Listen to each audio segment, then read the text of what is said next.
very much for taking the time out. I know you're very, very busy, and Yes. I know that you have a lot of things going on. I saw you in a podcast, and I thought you would be a very good candidate to come on this show, and I want to say thank you. Thank you. Thanks for having me.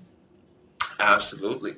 So, Alexandra, I want to ask you, is your name Alexandra Leigh, or is it Alexandra Goresh, or is it Alexandra Leigh Goresh?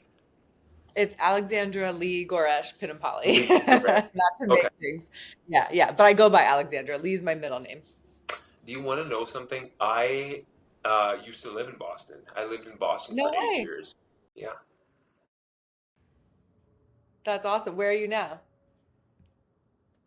Right now, I'm in Fremont, California. I'm in the main Okay. headquarters, but I was in Boston for 8 years.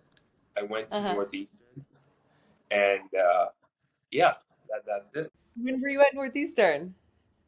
Did you go to Northeastern too? Yeah, I did my undergrad and my graduate degree there. No. What year were you? You tell me first. I'm not disclosing that information.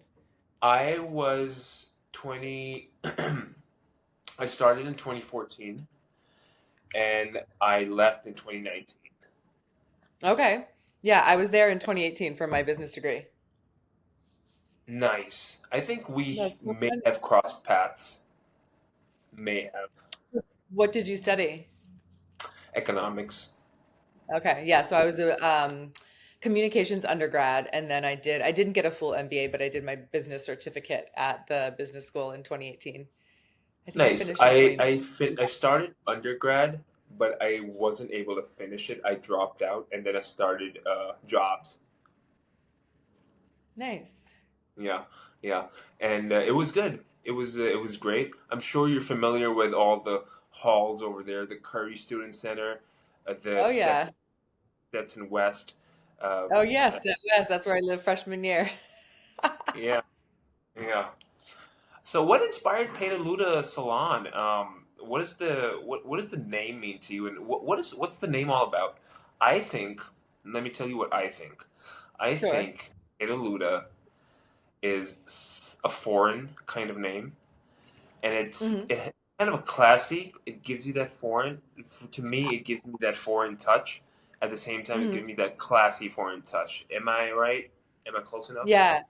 Yes. So Petaloota is Greek for butterfly, and Greek is part of my heritage, and that, but it's the part that I feel like I relate to the most. And so when I was trying to think of a name for my salon, it's been many, many years in the making. I've been in the industry for a long time. I've worked in salons since I was in high school.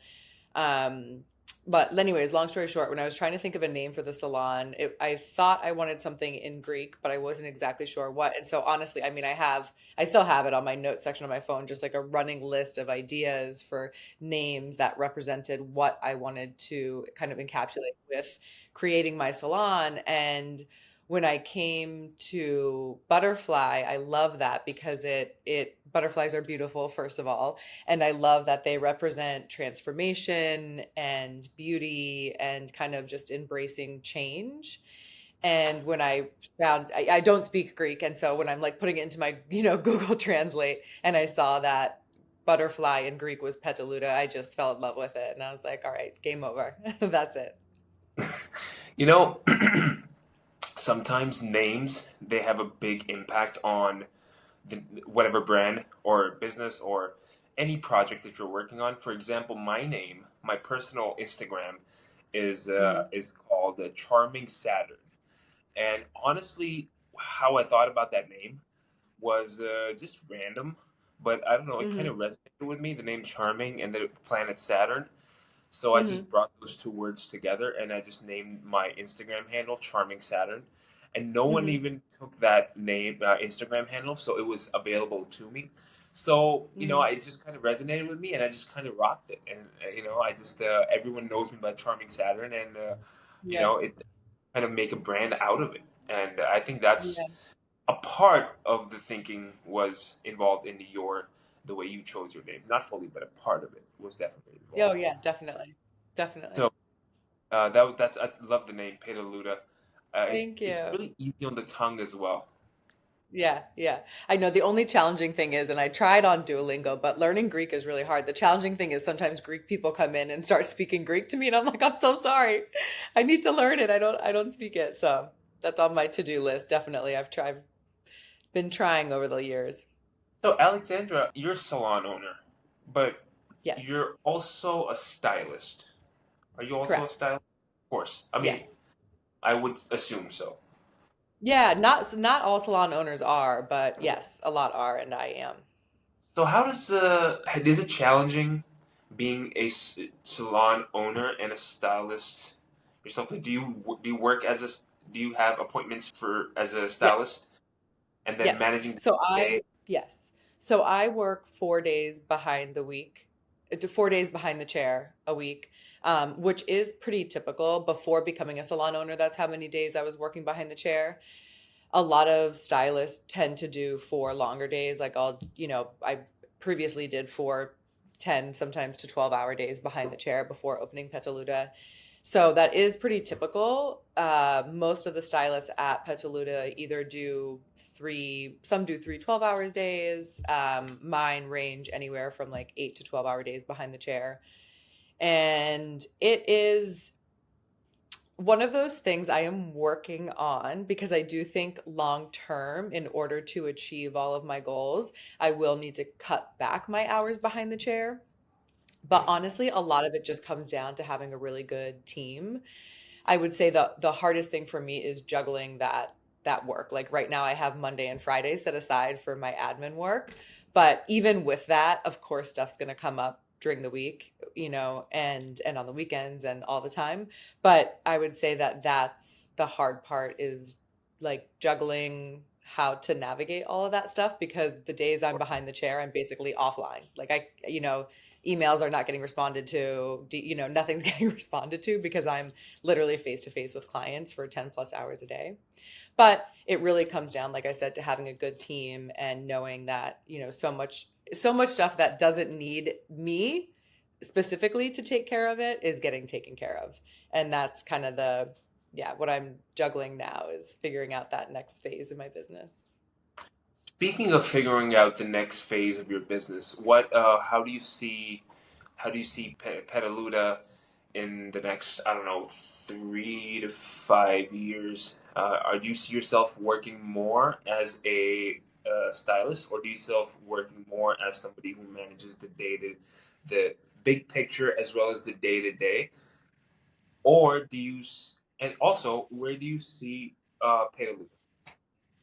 Yeah, so I definitely see myself working less behind the chair. Don't worry, to all my clients, you'll be taken care of. I know that is always stressful for them to hear, but I just think it's kind of impossible when you're behind the chair. For people who don't really know our business, I talk to clients who work in the corporate world, and they're like, "Oh my God, it was exhausting. Like I had back-to-back meetings all day. Like I didn't have any time to actually get work done." And I was like, "That's our life. That is our life. We are in back-to-back meetings all day, sometimes having overlapping meetings. We'll have 2 to 3 clients there at the same time sometime. And we're face to face with our clients for, depending on what they're getting done, the service could be anywhere from 1 to 3 to 4 hours. And we're back to back to back stacked like that all day long, which is amazing. I love what I do, but it's virtually impossible to get anything else done when you're seeing clients like that. And so, like I said, I love what I do. I'm super passionate about what I do. So I don't mind that my days off are spent working on the business, because that's actually really what I love and I'm super passionate about.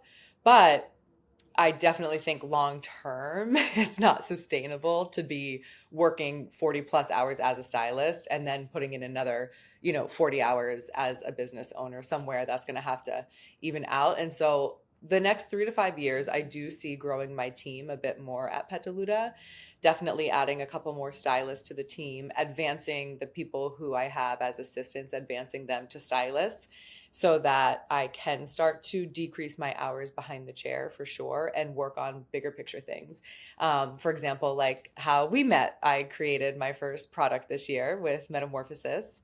Right. And I would like to continue working and expanding that. That's been a really incredible kind of passion project of mine that I've been loving.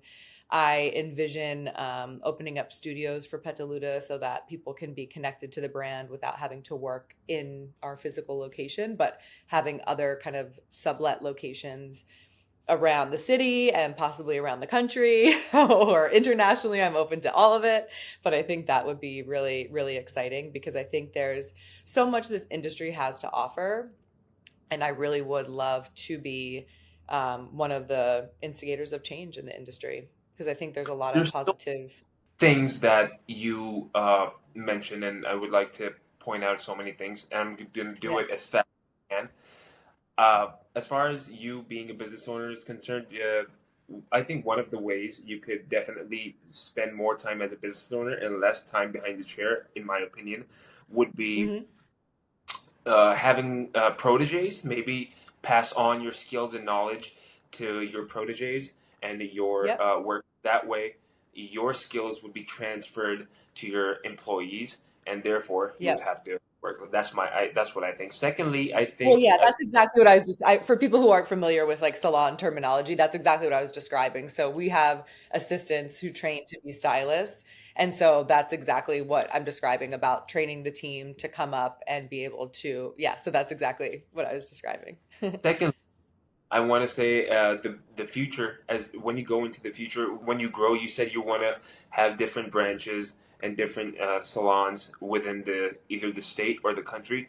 I don't know. As a Bostonian, ex-Bostonian myself, I would definitely, if I were, I don't know. I'm not you. I don't have a lot of information about the salon business industry, but I'm a New Englander. I don't know. Yeah. I would say maybe New Hampshire's up there. We got Rhode Island down there. We got Maine, but we also have a lot of Massachusetts on the west side as well. So that was just my opinion. But I don't know. I'm not gonna let you know because you know better where the business is coming from. Yeah, Then honestly, it's, for as far as locations, it's more that I never want to have multiple locations. I think that's how a lot of salon owners have their downfall is because they think, oh, I made this super successful. Let me start another one. But what makes it no, special is the people.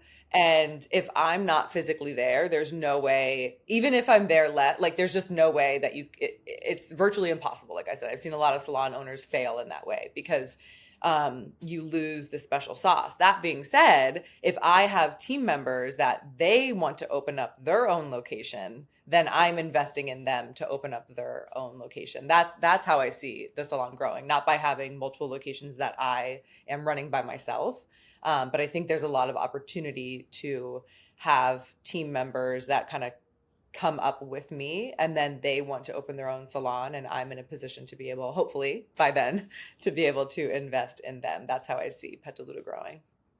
of course. I think there's pros and And then cons the in. location's honestly going to be determined by where they want to go. If I have a team member that wants to move to California, let's do Petaloúda in California. If I have one that wants to go to Florida, let's do Petaloúda, Florida. That's how I see it growing. Yeah, there's pros and cons in not branching out, and then there's also pros and cons in branching out. I see successful businesses who did never branch out, and I've seen businesses that did branch out and Hmm. they became successful in that way. But I think that there's beauty in there's also the pros of not branching out would be you got the quality in one branch, that kind of thing, and then but the con of not branching out and having a more salons or any other franchise would be less money, not more money as you would have if you have more branches. But you're also prone to, I believe, failing. That's what I think. That's my opinion. But again, I'm not a business owner, and I just have. I actually do have a private podcast that I do, not this work thing, Hmm. but it's in a different language. I will send you the link to that. Do feel free to check it out. It's just my personal thing that I started. But as far as owning a business is concerned, that is the only experience I have owning a business, which is just my own podcast. Yeah. But yeah, again, Yeah, it's definitely a lot different when you have, team and people that you're responsible for. exactly, that's good. Yeah. But yeah, you have both options to do. Branch out or don't do it. It's your choice, and you will do it however you see fit, and that's how it should be. And social media, I want to come to that. Yes. How much do you think social media influences Petaluda? Because you know that video where you're like, uh, big GLO in the Yeah. GLE. Man, that was so cool. That was the best. That was really good. You look so different in it too. Cause were those real grills? Oh yeah. Those Those are were real real. girls. Yeah. That's Those really, are real really girls dope, for sure. man. That's cool. That's cool. I watched. I'm sure you got Yeah. most plays from me in the those plays. Yeah, I'm, definitely. I said, where do you see social media for Petaluda? How do you? What kind of content do you want? Do you want to do that kind of? Because that's cool. Yeah, no, social media I think is absolutely an integral part of the business. I think all businesses, but absolutely for salons. I entered the industry, like I said, I've been working in salons since I was in high school. So I was in the industry before social media existed at all, which for some of our younger listeners, I know that's hard to comprehend because you don't remember life without social media. But there was actually a time where social media didn't exist. And it has now become an absolute necessity, I think. It is how you connect with your current clients. It is how you connect with new clients. And it's how you build your brand. And so I, had the fortune of before creating Petaluda, I had a pretty strong social media presence where I was super engaged with, like I said, not just my clientele, but my community. And it was absolutely crucial when I started Petaluda. I actually hired a team to manage the salon social media because running your own business behind the chair as a stylist, even when you're working for someone else, you're still running your own business because you have your own clientele and you're dealing with all of that. And then doing that full time and cultivating your own social media, those are two full time jobs. Now add on it running a salon as a business owner and then running the salon's account. It's too much, it's too much for one person to do. And you either won't do it successfully or you'll burn. Something will suffer. One of them will suffer. And I was not willing to let any of them suffer. So I will never have anyone else running my personal account because I need it to be authentic to me. But I have an incredible team that runs the salon's account because I think it is a non-negotiable. Like it is for me, paying them is up there. It's like rent, electricity. Well, like rent, electricity, payroll. I don't know. Those are all kind of the same. And then like directly below that is social media. The team that you have for your social media, I think that's a very good thing that you do because I do the same thing. Mm, Maybe not on the scale that you do it as, but as you're also a sole business owner like myself, but mhm, mhm, uh, my business is just a one man show. So mhm, even I, as a one mhm, man show, still manages. I mean, I manage my own Instagram, my mhm. personal Instagram. But as far as my other things go, I still have somebody who does that for me because Yeah.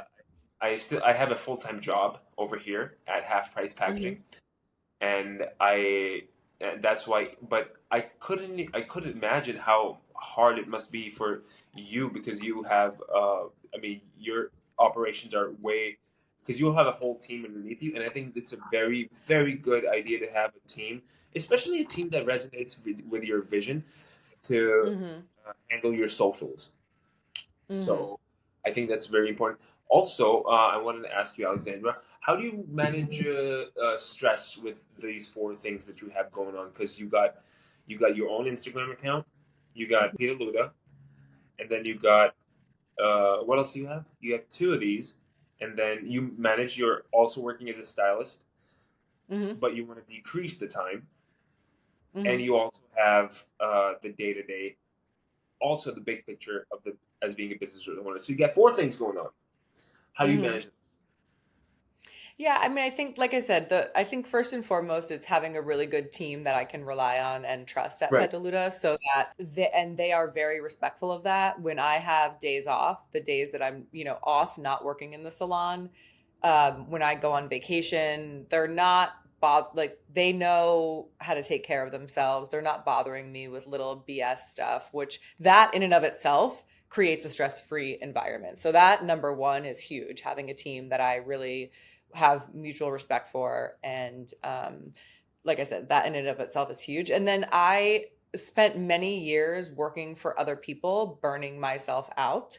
And I learned the hard way about that. And so I will say that since opening Petaloúda, I have been less stressed than I have been for the previous decade.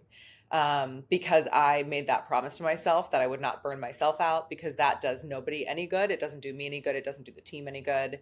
And I want them to follow in the same footsteps and not make the mistakes that I made when I was coming up in the industry of, being always the one coming in early, working late, and, just giving too much of myself always to my own detriment. I made that promise to myself, that I would not do that and hopefully lead by example. And so I have really strong boundaries with work, and I have really strong boundaries with my personal life, and everyone kind of knows that. And I just really lean into it. And so even, social media is draining. You're still being social.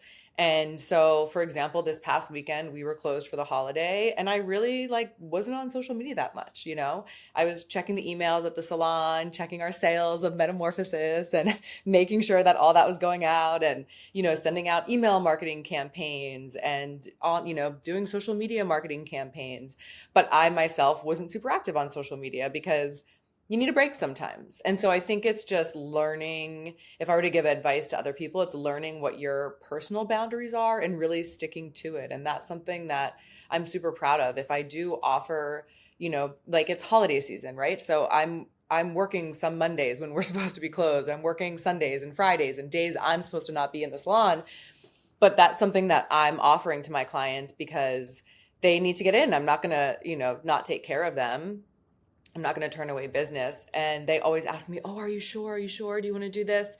And my response is always, if I didn't want to do it, I wouldn't be offering it. And so that's something that I always tell, whether it's clients or friends or family. If I don't want to do it, I'm not going to offer it.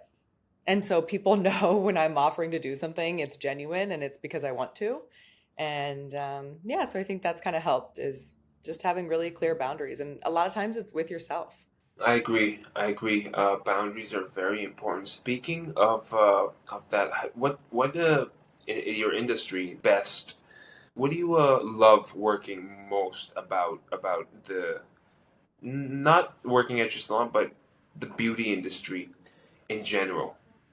What do you Mm. and what made you choose a career in the beauty industry? Yeah, so I mean, I've always been fascinated by it. I've always been into hair and makeup and fashion ever since I was little. I was always in my room messing around with something. So I always loved it, and I loved the feeling that people can get. And so in the salon, it really genuinely is the connections that you make. I've made some of the most incredible connections, and what's really cool about our industry is that we get to meet so many people from across such a diverse industries. When you work in a certain part of the world, it's like you only meet someone who works in tech. They usually only meet people who work in tech. But we run the gamut. I've made a couple reels where I show my clients and I list what their jobs are, and it's you know everything from professors at Ivy League universities to the CFO at Fortune 500 companies to full-time mothers to a psychologist, an author. Like the list goes on and on. It's really incredible, the people that we get to meet and get to have impact on their lives as well as them having impact on our lives. I think that that is truly really powerful. And then also just the feeling that people get. It's really not just about hair, which is a little plug for my education platform called It's Not About the Hair. Um, Because about I will talk to you it about that. is, Yeah, because it is so, of course it's about the hair. You have to do good hair. They're coming to you for hair. They want to have good hair.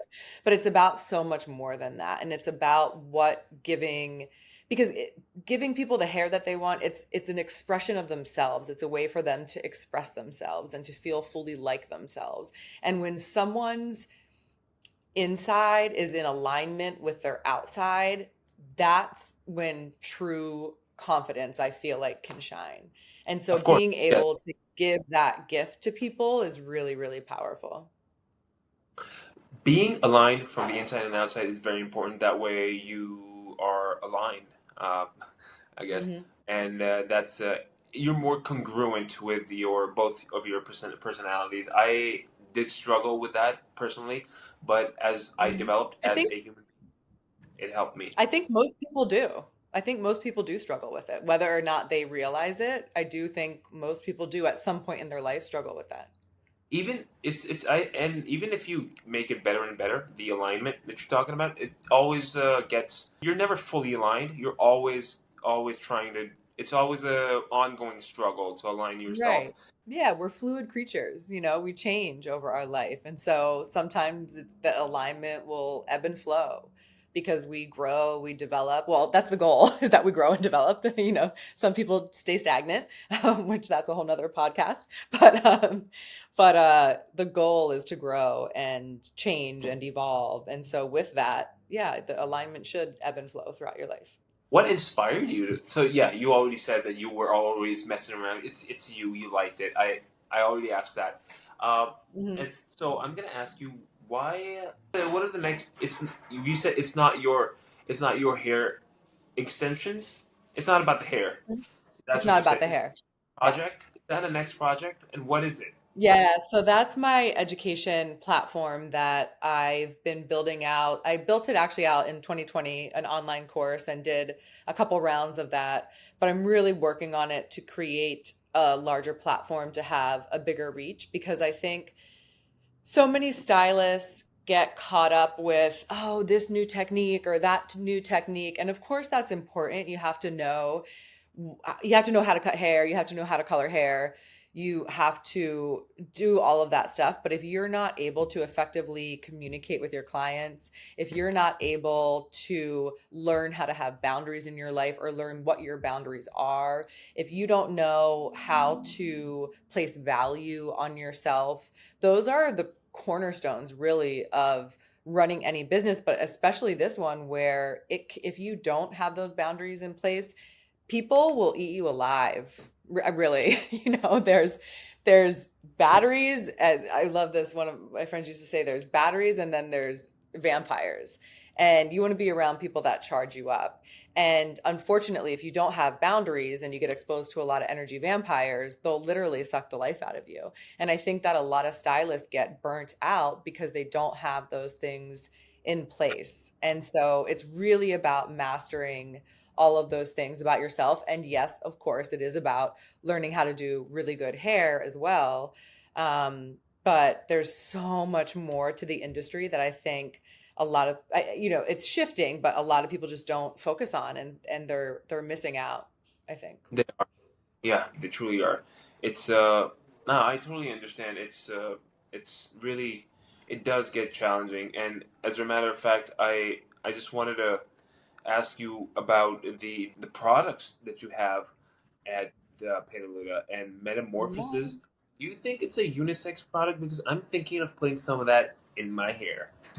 Oh, definitely. It's absolutely for there is no like age or gender assigned to this product. It is absolutely universal So for everyone.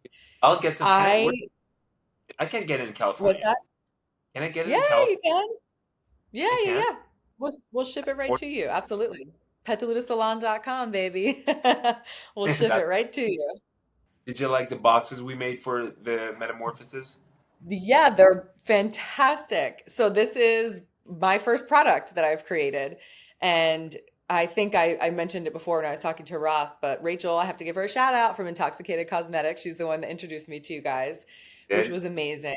And when I shipped the box, because I had to ship the boxes and the bottles and you know all this, but the boxes and labels and everything to the lab, they were floored. They were like, "We cannot believe this is your first product. These boxes are amazing. The design is incredible." They're like, "It feels like you've been doing this for years." I'm like, "Nope, this is the first one."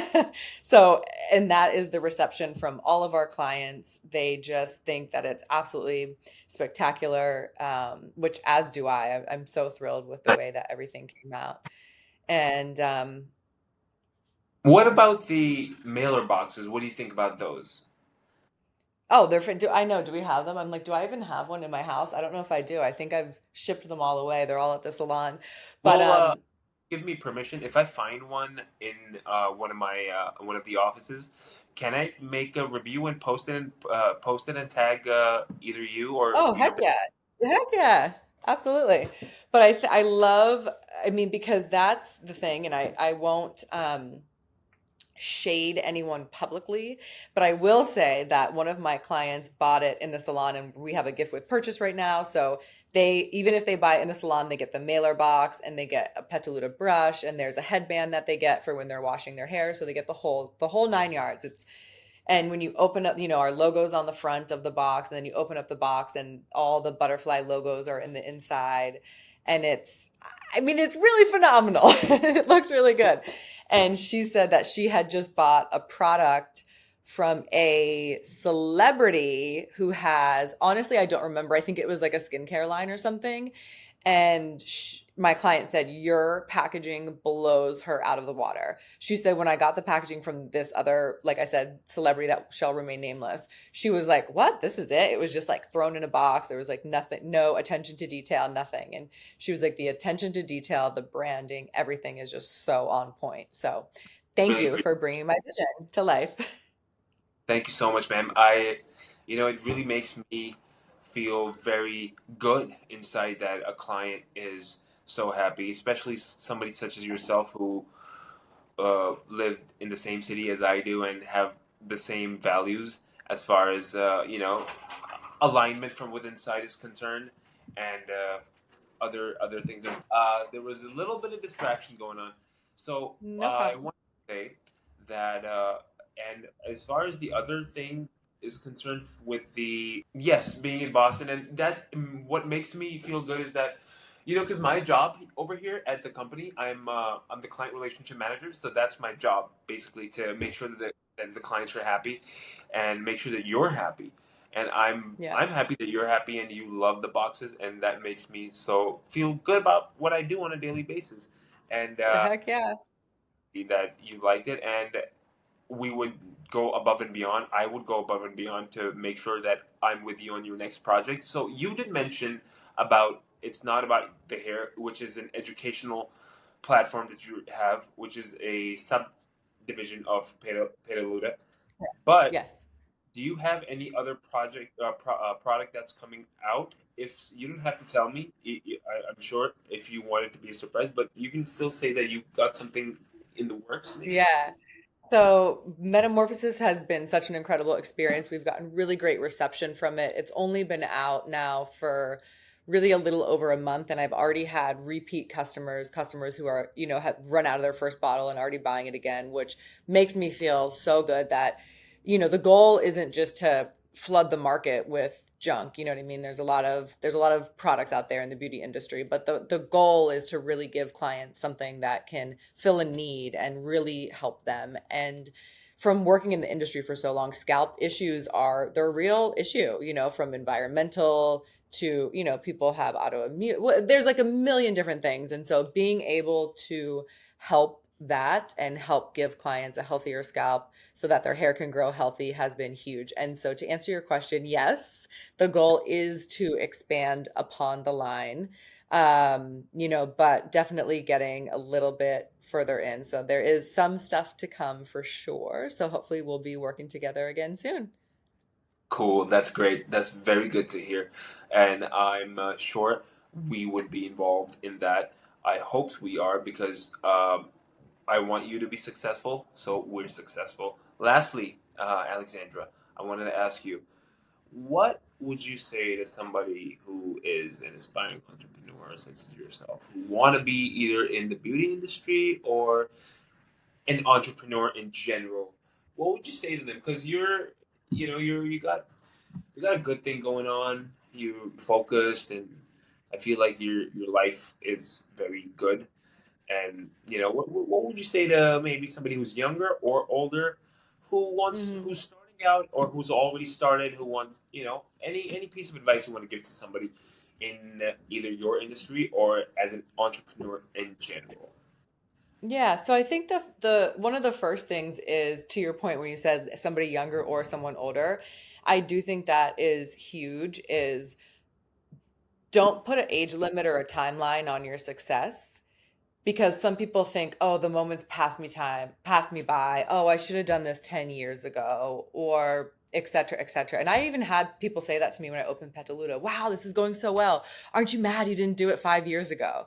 Aren't you mad you didn't do it 10 years? And I was like, no, I'm not, because I wouldn't be who I am now. And it might not have been this successful if I did it 5 years ago. I wouldn't have had this location if I did it 5 years ago. I wouldn't have had the team I have if I did it 5 years ago. And so I think it's really important to, one of my favorite mantras is every rejection is a redirection. And I think it's really important, whatever journey you're on, to know that if something isn't working out for you right now, it's not time to force it. It's time to let it go and know that something better is coming. And you probably won't realize it until that better thing comes, because hindsight's 2020, and then you'll be able to look back and go, "Oh, that's why that didn't work out." Or, "Oh, that's why this." So I think just allowing yourself to detach from timeline and expectations, but also really putting in the work. And I think that we hear this all the time, but with entrepreneurs, it's like everyone sees an overnight success. They see this big, shiny, flashy thing, whatever it is. What they don't see is all the, days, week, months, years of hard work. I'm very open about mental health, and I have worked with therapists, coaches, etc. And I continue to, pretty much my whole adult life. I have been in some kind of therapy, coaching, something. And so really finding people to support you around you, people, not just friends and family, but objective third party people to hold you accountable, I think is really, really important, because things that you don't deal with in your personal life, mark my words, they're going to come and eat your business alive. And so if Yeah. you don't sort that, if you don't sort that stuff out before you start your business, it'll come find you. And so, I'm not saying I'm perfect. I'm not saying we're all works in progress, but I do think finding people to really support your journey is really, really important. And knowing that whatever you do, you better be passionate about it, because you're going to be spending morning, noon, and night working on it if you want it to be successful. You gotta have your heart in it for sure. Yes, absolutely. Especially the part where you said that not only friends and family, but the third party people who share your vision, who believe in you is very important, because networking at the end of the day is very important. You cannot be secluded. Mm-hmm. I think you cannot be secluded and just become a Mm-mm. one man show and do everything on your own. You need people. You need people. We're society. You need people. Yeah, so true. I totally agree with Definitely. that. Alexandra, thank you so much for coming to the show. I I really enjoyed it. This is a one of the first episodes of the podcast. It's going to be Woo. called my own project, and we're definitely going to be making changes. But you came on the show, and I just want to thank you for being a part of one of the first few episodes. We're going to call this, I believe, Half Price Podcast, and I think it's going to be very good for us as well as our clients. And I just want to say thank you for coming, and I will, if I get a hold of the box for for Metamorphosis and the mailer boxes, I'll definitely make a review, and I'm also going to order Metamorphosis very soon. So Perfect. that would be Awesome. Well, great. thank you. Yeah, thank you so much for having me. Really nice to meet you. And like I said, hopefully this is just the beginning of a long relationship of projects that we can work together on. Yeah, he's amazing. it's gonna Yeah. go by, and I'm just grateful for him that he did it. And yeah, I just want to again thank you for coming and giving me your precious time, because time is very important, and you gave me your time. Yes. Thank you so much. And follow us on Instagram. You can find me at by dot Alexandra Leigh, Leigh. And then you can also follow the salon at Petaloúda Salon. So we'll see you online. New project. It's not about your hair. Is also going to come It's soon. not about the hair. Yes. And you can find that through my profile as well. Come get educated with us. Come visit us. Next time you're in Boston, you have to come check out the salon. Perfect. I will see you soon, and I will be in touch, ma'am. Thank you. Thank you. Bye.